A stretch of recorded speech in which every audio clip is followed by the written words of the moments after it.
Под силни безбедносни мерки денеска во Брисел почнува дводневниот самит на НАТО. Иако седиштето на Алијансата, каде што се одржува состанокот на шефовите на држави и влади на 29 земји членки е подалеку од центарот на Брисел, засилено политичко присуство има насекаде. Додека Алијансата е засегната од внатрешни проблеми, Македонија пак попладнево ја очекува веста дека членките одлучиле да ја врачат поканата за членување во Западниот воен сојуз.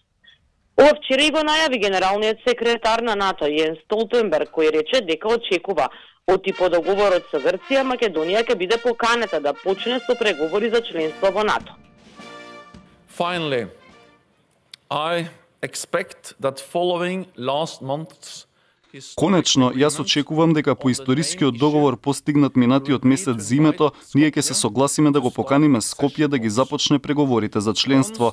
Тогаш, кога договорот ќе биде финализиран и имплементиран, ќе бидеме во можност да ја поканиме поранешната Југословенска република Македонија да стане 30-та земја членка на НАТО под новото име Република Северна Македонија. Во Брисел од вчера пристигнаа министерката за одбрана Радмила Шекеринска и националниот координатор за НАТО Стево Пендаровски.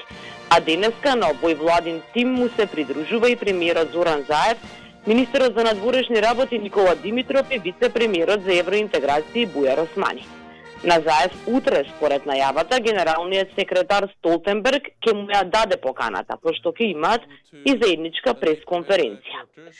По 10-годишна блокада на поканата од Грција поради нерешениот спор за името, НАТО сега ги отвора вратите за Македонија со договорот од Преспа. Но тоа не значи дека работата е завршена.